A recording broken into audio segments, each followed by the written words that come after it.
My name is Anna Benstead, and I am the student representative for the CWS. We want to thank Linda Nemec Foster and Tony Foster for their continual support, their founding, and their funding of this event.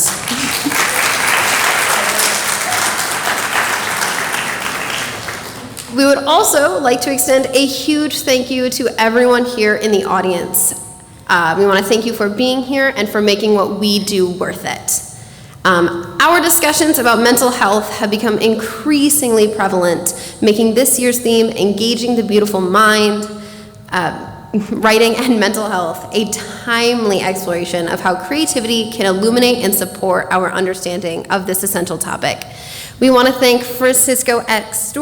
Stork for being here as well, and we are excited for our future events with Jill Talbot on November 14th and for Amanda Stern on March 27th. I'm now going to read the land acknowledgement written by their sisters at Marywood campus before bringing up Atlin to the stage to give Stork's introduction. It is fitting that here at this assembly acknowledge this Aquinas campus and our Marywood campus as gifts of the Great Spirit's creation and the ancestral home of the Anishinaabe, the Ottawa, Ojibwe, and Potawatomi of the Three Fires Confederacy. These indigenous tribes live on, foster a relationship with, and care deeply for creation's gift, which we call Earth. Land acres, now known as Michigan, were stolen from indigenous peoples through misunderstood treaties, broken promises, and forced removal. We lament the violent, past and present, caused by actions of encampment, displacement, and exclusion. We apologize for these wrongs and prayerfully support and value Native American peoples and their homeland. We benefit and appreciate their sacred presence, beauty, and sounds of nature here. Dominican Sisters and Associates of Grand Rapids pray, study, minister, and form community on this holy ground. We strive to grow in awareness of our debt to Native peoples, past and present. Thank you. I'm now going to bring Atlin, a history and English major, to the stage to give the introduction.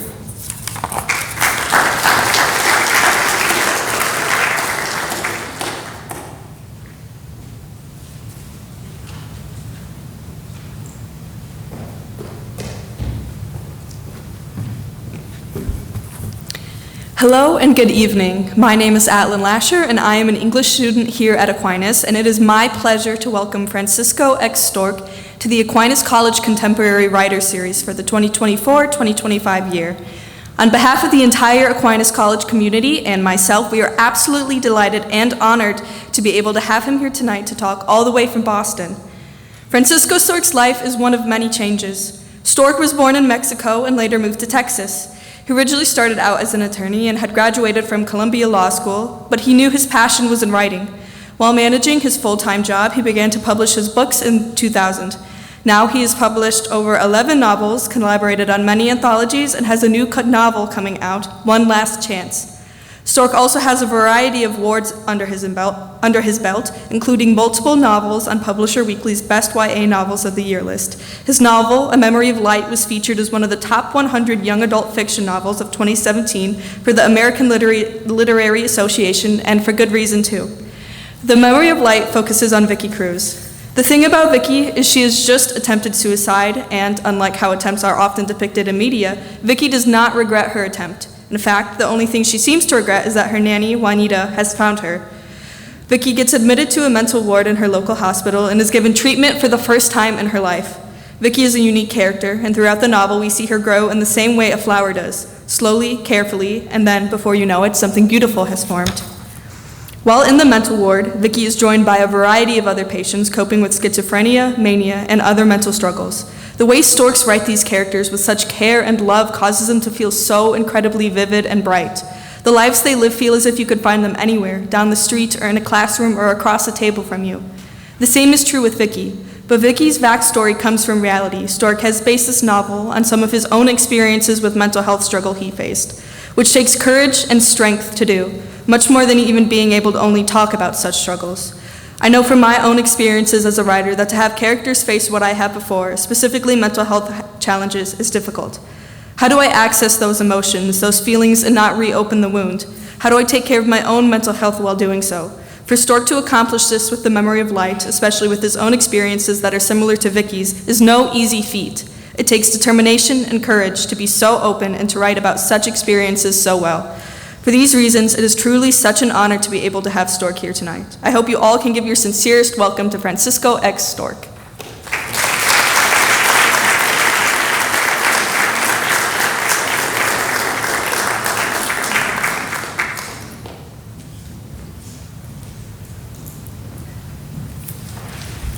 Wow, that was a beautiful introduction. Thank you very much. It's always nice to hear different things about yourself. Did I do that? Really?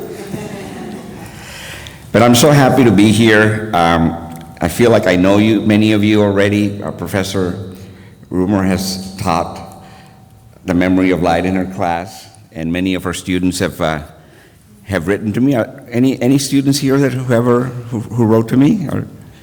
Yeah? And so I feel like I know you a little bit, and really, really happy to be here.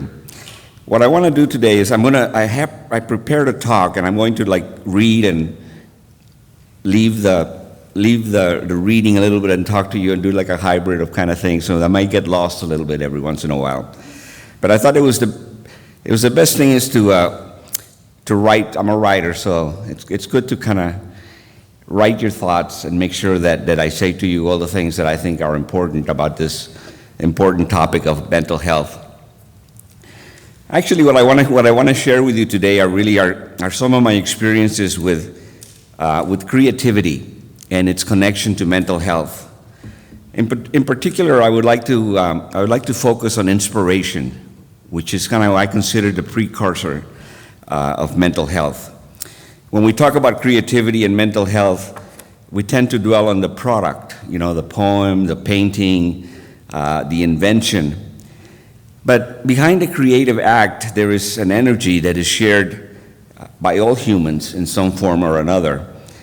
And that impulse to create something new can exist in any field of endeavor, not just artistic.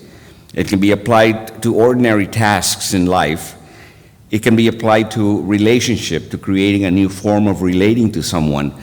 And it can even be applied to your own creation, to a new way of being and a new way of seeing. There's creativity in that too. You are inspired in the creative sense when something that does not yet exist wants to come into the world through you. And I would also add that one of the hallmarks of inspiration is kind of a sense that is coming from some place other than yourself. The sense that the energy that is felt is internally sparked by something else. And I think that most of us can agree that the impulse to create is kind of part of what makes us human, isn't it? And what I want to share with you today is the connection that I have seen in my life between an openness to inspiration, the recognition of it, the response to it, the experience of inspiration in your own life, and hopefully you too will learn to recognize it and respond to it in the various forms that it presents itself. Even if you're not a writer or an artist, keep an open mind about inspiration and creativity and loosen it from the concept of being a talented artist. And here I would like to just make a small disclaimer. I'm a person of faith who believes that the impulse or energy to create can indeed come from a source greater than myself. But I think that what I say about inspiration will still make sense to you, even if you believe that the source of that force is your own unconscious or just another ordinary and natural external reality. One of my favorite truths about inspiration comes from something that St. Teresa of Avila said with respect to prayer. She said, when the wind blows, raise up your sail, and when it doesn't, row. What I like about those words is that it describes the two forms of inspiration that I have experienced in the writing the writing that I have done. There are times when the creation seems to be happening as if by magic. 4 hours go by and it seems like 4 minutes. There's an internal floodgates that are open, and there's a rush of ideas and images, and the hands cannot move fast enough. So this is the wind that St. Teresa was speaking about. And the two words that best describe it is effortless and gift. And I have never met a writer or an artist who is not grateful for the recipient of this kind of inspiration, regardless of where they think it comes from. So, some 30 years ago, I found myself in the basement of my house outside of Boston, and it was a few days after I had gotten laid off from my job as a real estate attorney in a private law firm. The real estate market had busted, so there were some economic reasons for me getting laid off, but I knew in my heart that I was really fired because I wasn't cutting it. I was not the kind of fast-thinking, efficient rainmaker lawyer that the firm wanted. And so sitting there in that small desk in my basement next to the tool bench, I opened up a journal that I had been keeping since my high school days at Jesuit High School, and I started writing about a man who was on death row in a Texas prison. And coincidentally, the man who I wrote about had been a real estate lawyer who had lost his job in a prestigious Boston law firm. When you start writing, you use the material that is most at hand. Well, I had never been to death row, but it's possible that I was in a kind of spiritual death row now on that day in my basement, when suddenly out of nowhere, I found myself turning my journal into the journal of someone like me, but not really me. There was a slight shift in the direction of the writing. A small breeze blew, and I decided to put up my sail. For the next 6 months after my kids went to school and my wife went to work as a professor of Spanish literature at Wellesley College, I continued writing the journal of Ismael Diaz. And I would work for a couple of hours each morning before I started sending out resumes looking for work. And 6 months later, I had a manuscript that I could send out. And of the many rejections that I received, there was a kind editor who told me some of the things that were good about the book and some of the things that it could improve. So over the next 5 years, I guess you could say that I wrote and wrote and wrote. And 5 years later, a small press decided to publish the book. And it didn't sell very many copies, and I bought most of them. But there was a young person that was starting to be a literary agent, and she saw a good review in Publishers Weekly, and she said, the next time you write a book, I will be glad to represent you. So that's how the career to become a writer, or to go back to becoming a writer, came into being. So yes, sometimes inspiration fills the sails of our work with kind of effortless enthusiasm, but perhaps even more important, sometimes inspiration comes in the form of kind of a quiet strength, a stubborn persistence to keep at it. The act of creating something new always involves struggle. You can't really get away from that. Struggle against doubt, struggle against inertia, struggle against chaos.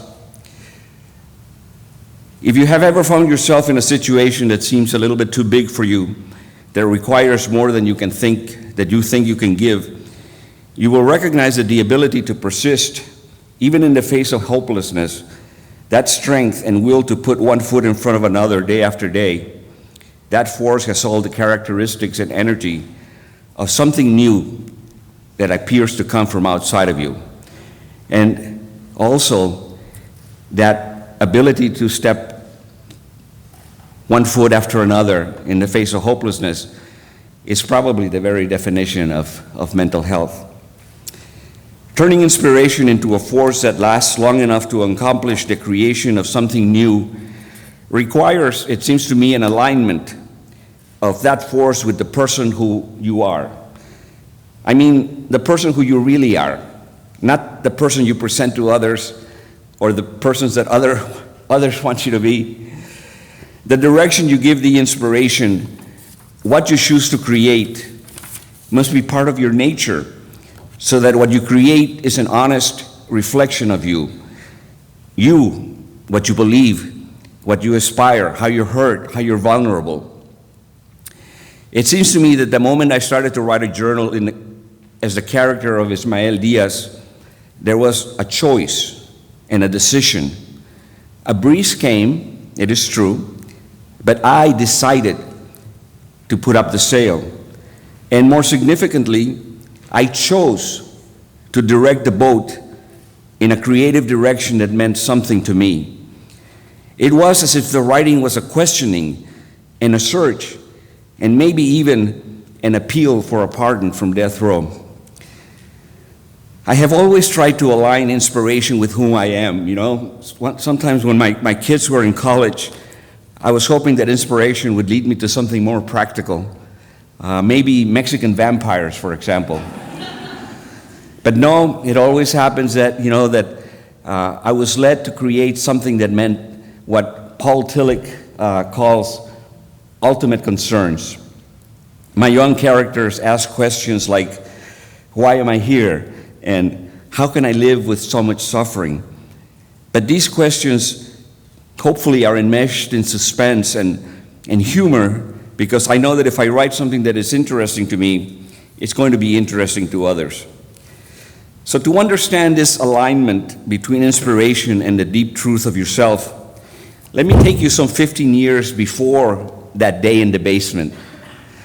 And there I was in my last year at Columbia Law School, completing an educational journey that began at Jesuit High School in El Paso, Texas, and then took me to 4 years of college at Spring Hill College in Mobile, Alabama, a Jesuit institution, and then to 4 years at Harvard, where I got a master's in Spanish literature. And after 4 years, finding that I couldn't really do the writing that I was trying to prepare myself to do at Harvard, I had this bright idea to go to law school and make a living and write.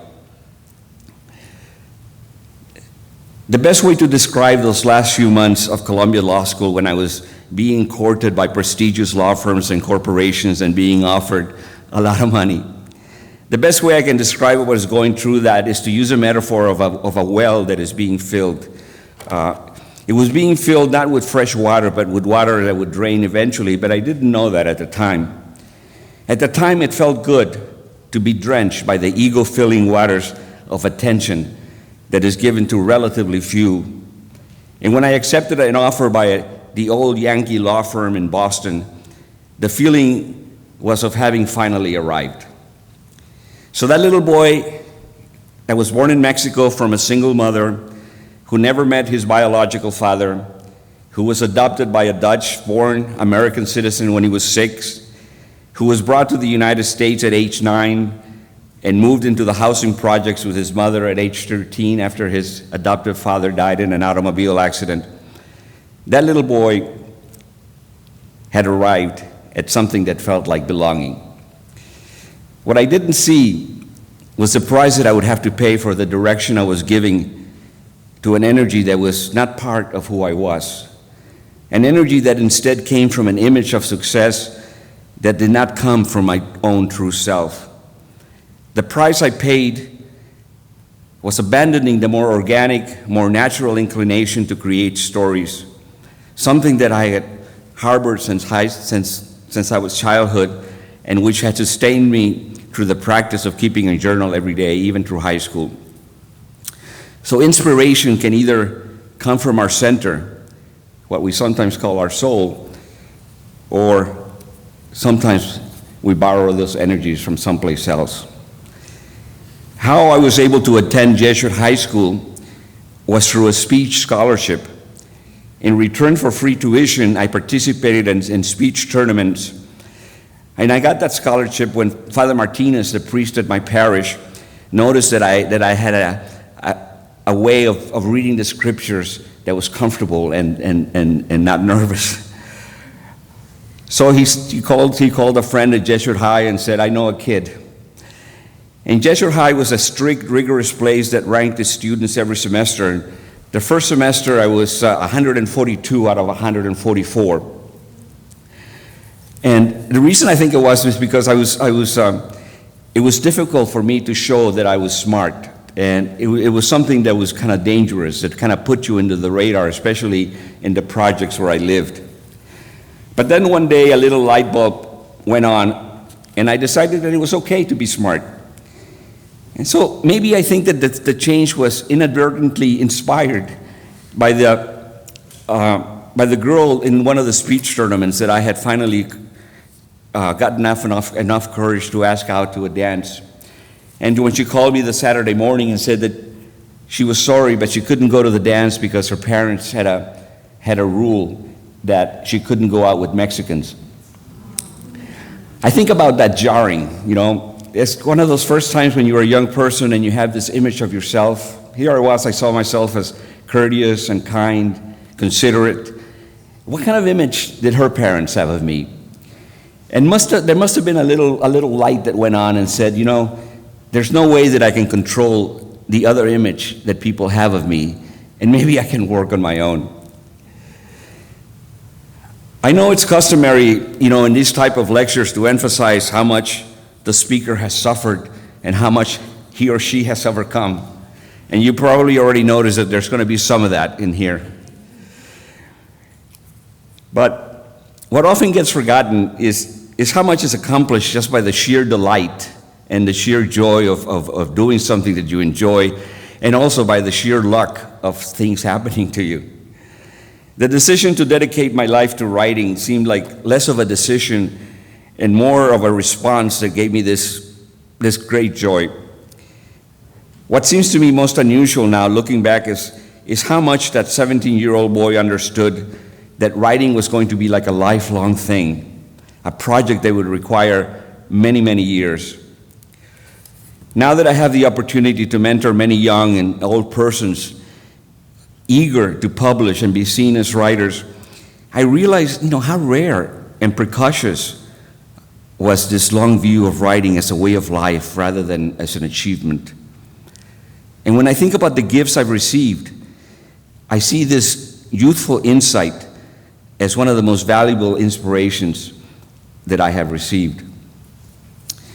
So it was that I started orienting my life to what I thought would help me one day become a writer. And inwardly, I began to develop that identity, you know, of being a writer. I began the practice of keeping a journal. I memorized 20 vocabulary words every night. In college and graduate school, I structured my courses with a view of learning how to write. And while I was certainly following my bliss, as Joseph Campbell would say, I was also filled with a sense of responsibility to respond to what felt like a call that was both a gift and a burden. But perhaps the greatest of all gifts came in the form of persons who affirmed what I wanted to become and agreed with me that it was possible. Those affirmations began as far back as when I was 7 years old and my adoptive father gave me a typewriter after I claimed that I wanted to be a writer. It came from teachers who allowed me to write short stories instead of essays. It came from Brother Murphy, who gave me 4 pages of the list of books that he thought a writer should read, starting with Antigone and ending with Sorba the Greek. So what happens? What happens when an aspiration that is part of your very being, your truest self, is abandoned? What happens when a life ceases to be authentic? In the past decade, we have made huge strides in determining the biological and neurological causes and developing the pharmacology to alleviate the symptoms of mental illness. And as good as this is, it's also important to remember that sometimes depression and other mental illnesses are a signal that something's wrong in our lives, that we're not responding to the call to meaning and beauty and truth. Sometimes mental illness is our refusal and our inability to respond to the inspiration to grow, to respond to the call of our soul. 15 years into my career as a lawyer, during a major depression, that self-created identity that started when I was a young person, the self-created identity of a writer, felt phony. It felt like a disguise, a mask. Most of us, as Thomas Merton says, live lives of self-impersonation. And if we are fortunate, there comes a time when the illusion of who we are pretending to be bursts, and we are left with the rock-bottom view of our real self. Inspiration then comes in the form of a shift in perspective, a dropping of the scales that yields a new clarity, a new humility. You know, I know that humility has gotten a bum rap these days. It has a negative connotation, you know, like meekness. Humility smells of a lack of self-confidence and self-esteem, a cowardice even. But the humility that comes from the inspired clarity of ourselves is one that considers a proper measure of both our talents and our limitations, our strengths and our deficiencies.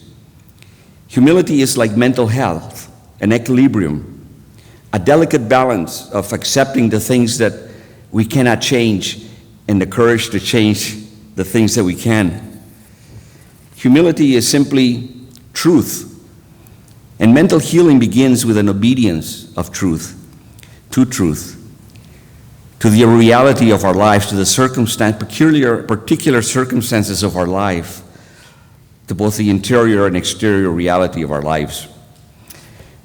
Through the years, I have grown to accept that the bipolar disorder that will always be with me, but which gratefully is under control, I have grown to accept it.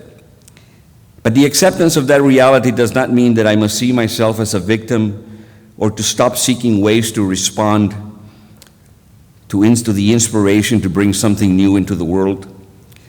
The biggest sign of healing from the pain of mental illness for me occurred when I was able to de-identify myself from the symptoms of mental illness. I was neither the grandiose character of the manic states, nor the worthless creature of the depressive states. That recognition that we are not the thoughts or the images of ourselves produced by mental illness is the window that opens to healing. Well, you know the old joke, how many psychiatrists does it take to change a light bulb? One, but the light bulb was really one to change. Similarly, how do we get the inspiration we need to create? Well, we must want it.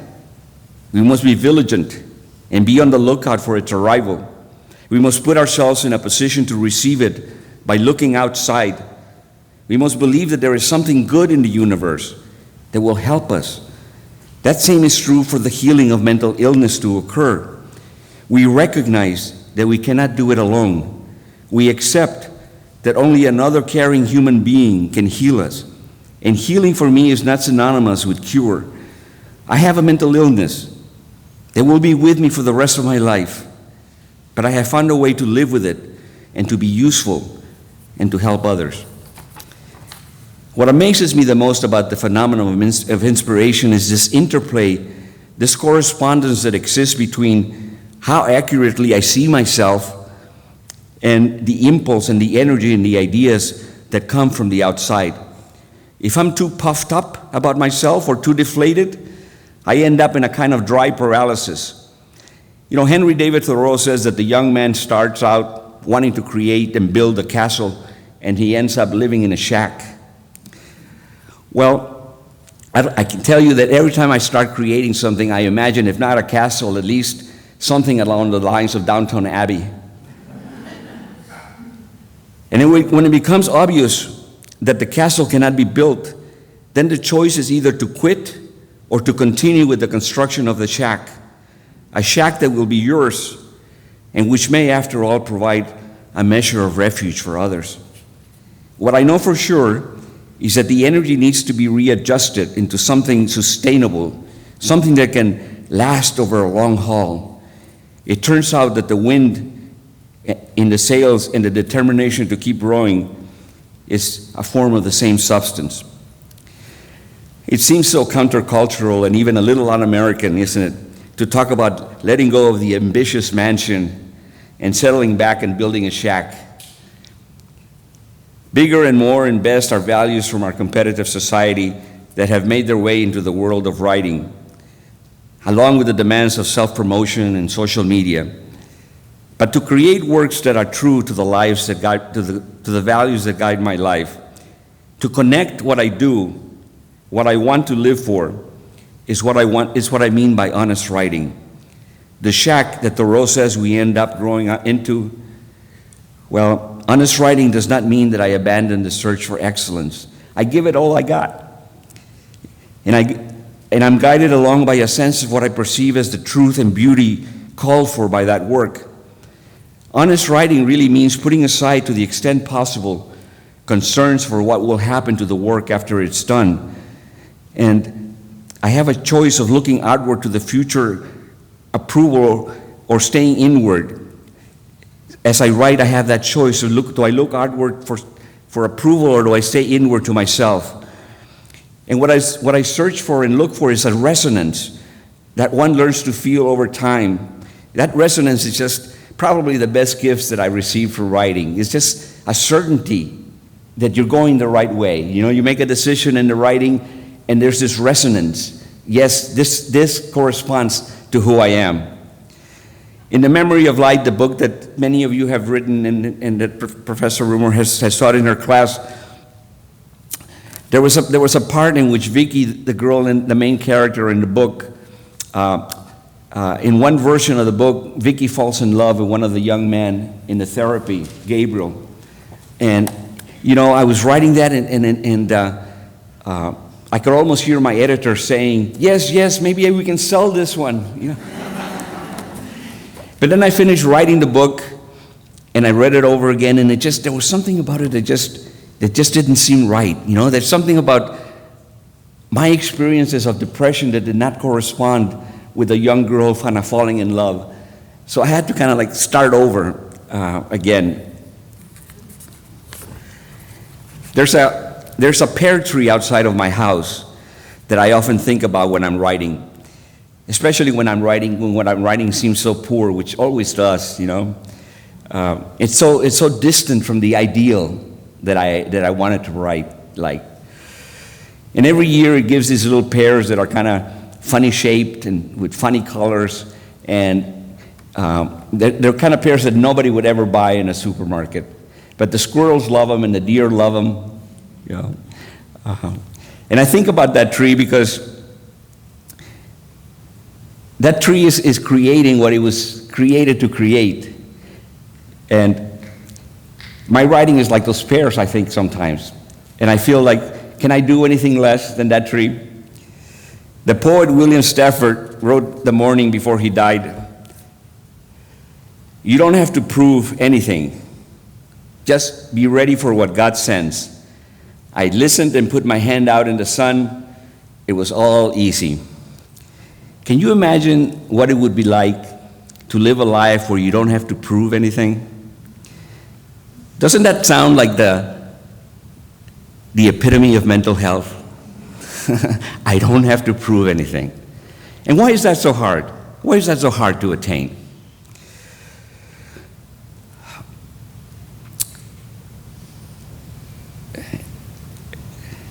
The quiet confidence. Have you ever met anybody that is sane like that has that quiet confidence of not having to prove anything?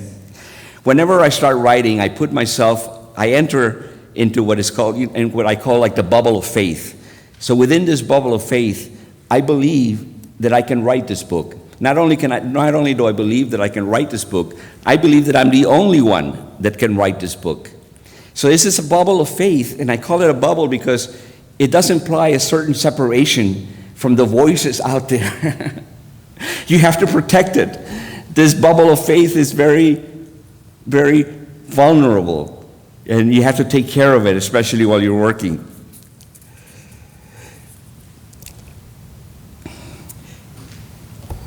We live, as you probably know, in the age of identity.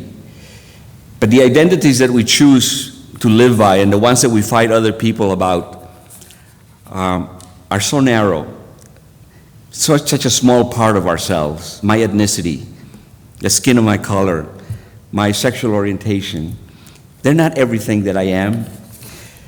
I think that mental health depends more on a looseness and kind of a touch with mystery of who you are. It's what Keats called a negative capability, which is kind of an ability to live in mystery and uncertainty and doubt without any irritable reaching for what fact or reason. So here's the thing about inspiration. You have to train yourself to receive it. It comes when you learn to wait for it with attention.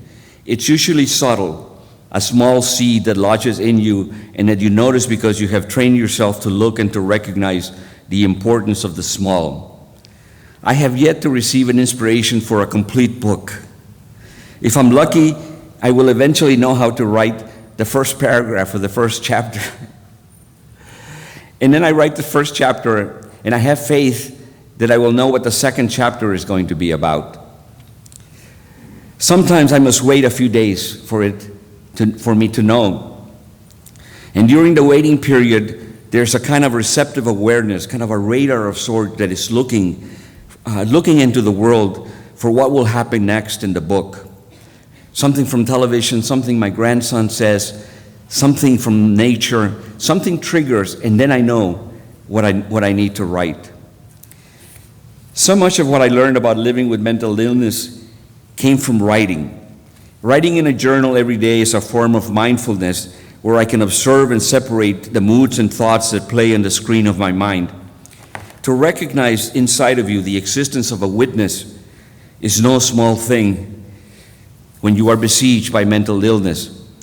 But what is even greater thing is, in terms of mental health, is to recognize the existence of a creator inside of you, a person capable of bringing something new into the world. And the smallest acts of creativity have as much value as the greatest acts, as far as I can tell.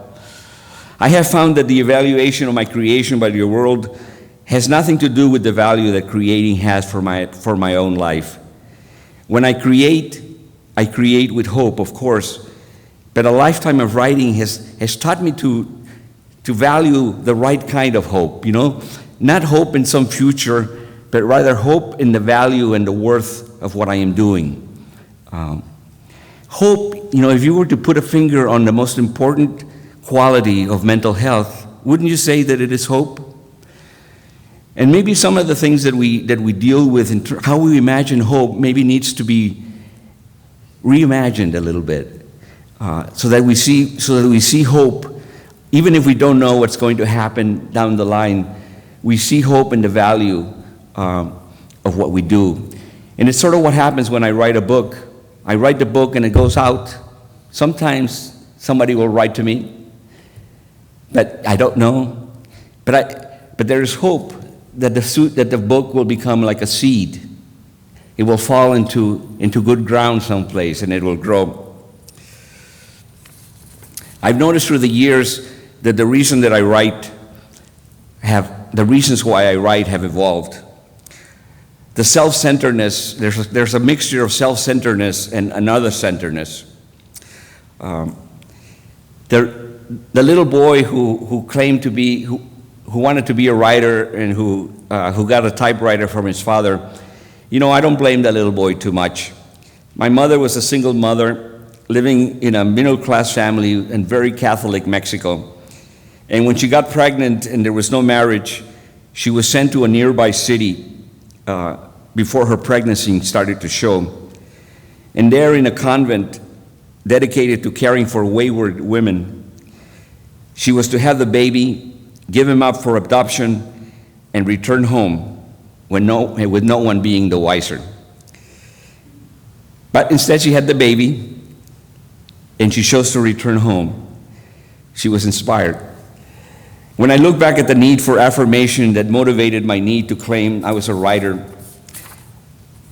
I think I can trace that to an insecurity that I must have experienced in those early years when I absorbed some of the judgment leveled against my mother and some of her own shame. Trust me when I tell you that in today's world, one is never free from the desire and the need for likes. Why do I write? I like the two responses that Flannery O'Connor had to that question. First, she said, because it feels worse when I don't. That's the self-centered response. It's just a fact. Writing helps me live with less pain. The second response that Flannery gave is, because I'm good at it. It's the sense that gifts come to their fruition when they are passed on. The giving is self-centered because I am creating to stay well, but it is other-centered because I am giving what matters the most to me. During my junior year at Spring Hill College in Mobile, Alabama, I got a job working weekends with the Alabama Department of Mental Health. The department has set up halfway houses to help mentally disabled persons who had been institutionalized to transition into society.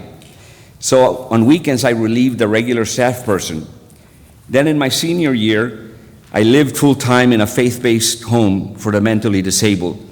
The goal of l'Arche, that's the name of these communities set up by Jean Vanier, was to live in a way that erased as much as possible the distinction between staff and patient, the able and the disabled.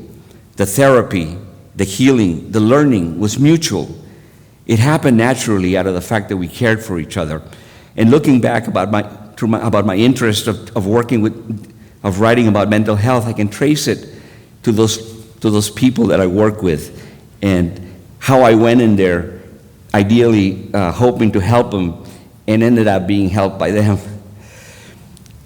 When I graduated from Spring Hill College, I received a Danforth Fellowship, which was given to like 50 out of 5,000 applicants. And the fellowship would pay tuition and living expenses for any graduate school anywhere in the country. I could have gone to the University of Texas, where my mother lived close by, and she was alone after all. I was an only child. But I chose instead to go to Harvard and study with Octavio Paz, the Nobel laureate. I look back on decisions which I believe to be inspired by an impulse to grow into a more complete human being, like going to Harvard or going to law school. And I wonder, can you make mistakes following your inspiration? The wind that blows our sail can be given the right direction, for me, only if I have the right compass, the North Star to follow. For me is the way and the person of Jesus Christ, but each one of us needs to find the thread that keeps us from getting lost. Still, there will be wrong turns, and yet even wrong directions serve a purpose. For many years working as a lawyer, it felt wrong, but now I see a purpose to those years. What is inspiration like? It's like a call that you are free to respond to or not. How do you know when to respond or how to respond?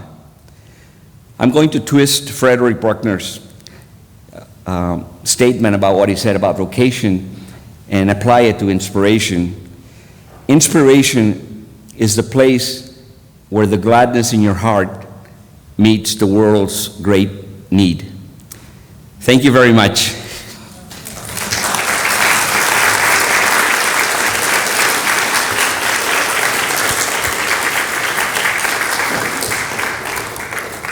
I'm kind of hoping that I inspired you to ask a question. There has to be some brave souls here, right?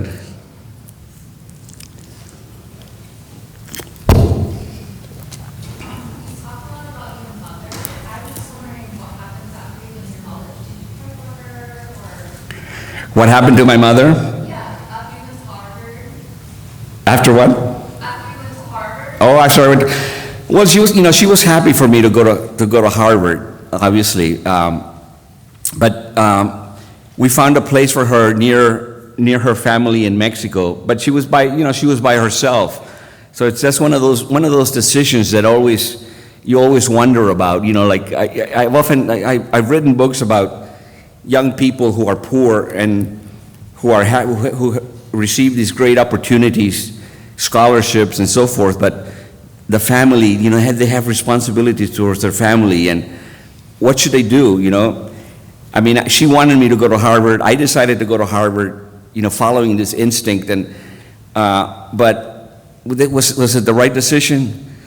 There's a lot of things that happened because I went to Harvard that maybe would not have happened, It's just very difficult. I think that all I can say is that she to her, the sacrifice that she made for being away from me was what gave her meaning in her life, you know? And that's kind of like the sacrifice that a lot of parents make. Yeah.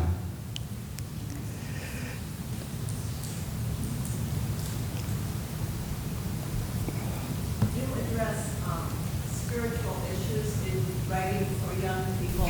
How do you think about that? Or how do you approach that? The writing for young people? And addressing the spiritual, the deeper questions. Well, I think that you know, I don't see writing for young people as too different, because I put myself of where I was when I was 16, and I know that some of those questions about life and vocation and some of those things I thought about, and even though, and I think that there's young people out there who think about those things, and if they don't think about them, I think it's good to write books that at least introduce them, to that kind of questioning, So I don't provide any answers in the books, but hopefully, that there's enough questioning that takes place. But writing for young people, the reason I kept on writing for young people is just that it came easy for me,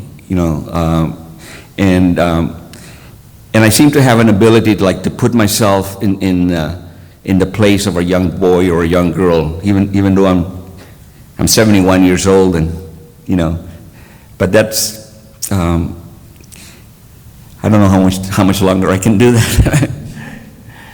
But yeah, it comes easy for me, so you just kind of follow that instinct. Yeah. Do you have an autobiography? And if not, would you consider writing one? An autobiography? Yeah. No. I mean, I think that I put a lot of my own experiences, obviously with mental illness and the immigrant experience. It's also in some of my books. So I use my life in there, but I don't know if I would be able to just straight out write. It's kind of boring to me for some reason. I would have to make it kind of exciting. Or I'd have to do some exciting things to write about. How has your faith influenced your writing? How's my faith influenced my writing?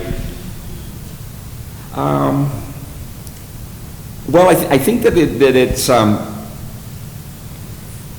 when I sit down to write, I say a little prayer. I say, look, if you want me to do this, you got to help me out.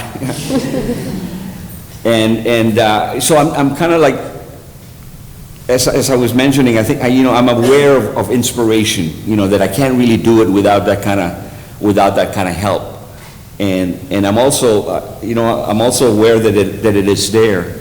And I'm also, I think my faith tells me that this is something that, because it's what my heart really feels glad about, and it's also something that there seems to be a need, that it's something that is good, As far as the content of the books, I think all of my books have characters who ask the big questions, It's not always specific to a particular Christianity. I have in my last book, I have Jewish people who help the boy who has schizophrenia.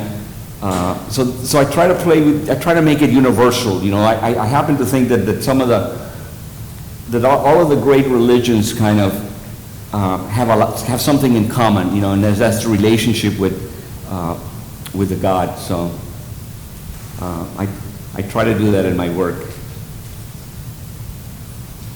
Yes.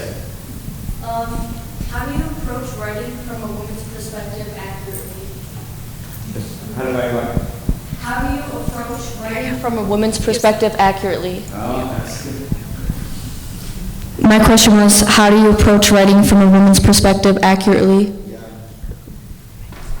I think that there's a lot of, I don't want this to sound the wrong way, but there's a lot of women in me, I think we all have a feminine and a masculine side within us, and so I kind of tap into that.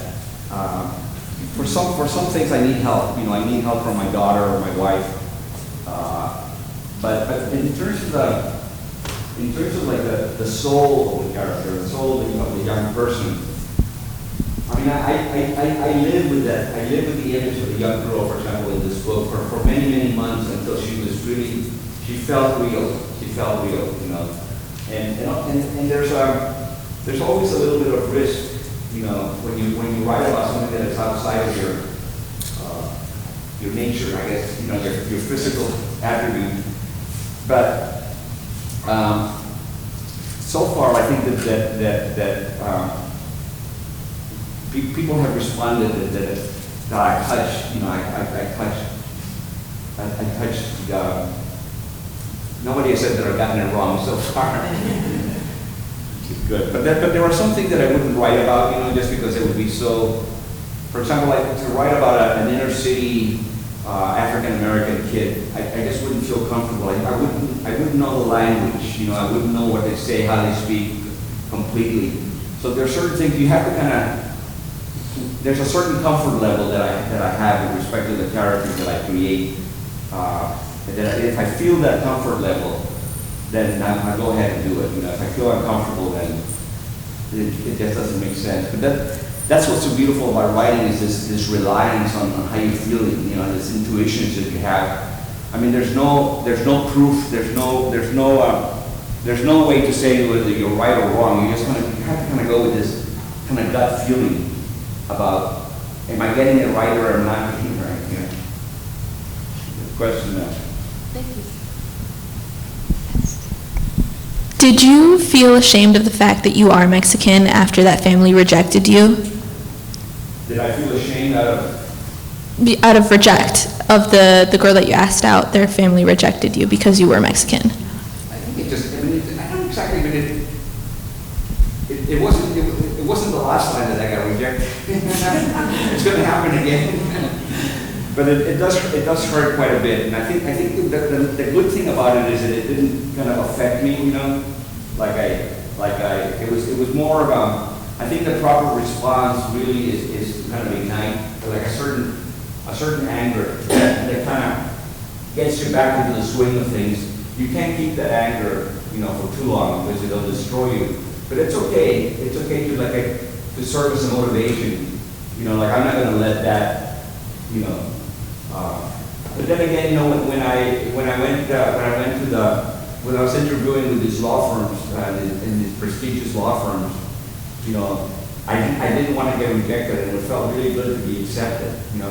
I had almost like I'd forgotten who I was, and it became just so wonderful to not, it was like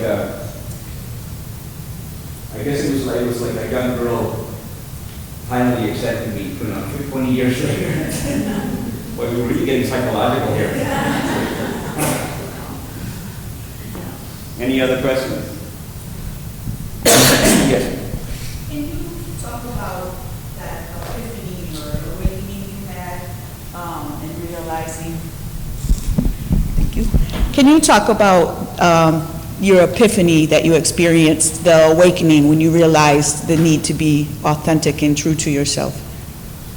Yeah, I think that it was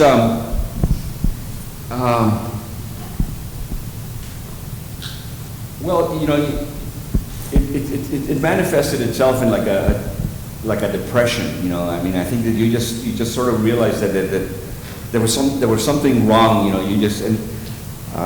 There was no joy. You wasn't interested in anything, and so it was just a very kind of a negative experience. I think with what hitting kind of rock bottom is, and the kind of the awakening comes later. You kind of have to be there. You kind of have to.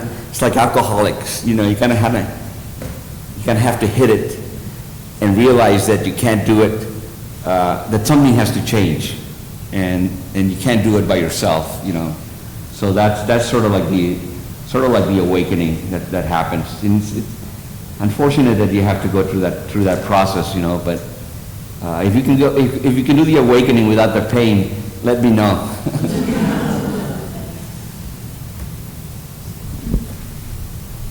What is your next book? My next book? There's one book that came out just a couple of weeks ago. It's called One Last Chance to Live. It's about a young writer living in the Bronx who wants to be a writer and has all these kinds of challenges that he has to overcome. And I wanted to write a book about writing, you know, and kind of put into that book what I thought about the writing life and sort of the connection between the writing and the spiritual life, you know. And so I wrote this book in the form of a novel, and that was my last book. I'm not really sure what's going to happen next. You know, I'm really happy taking care of my grandson, and if the inspiration comes, I'm open. But I'm hoping I'll be let off the hook for a while. I think we probably should stop. Well, thank you very much for coming. This has been a really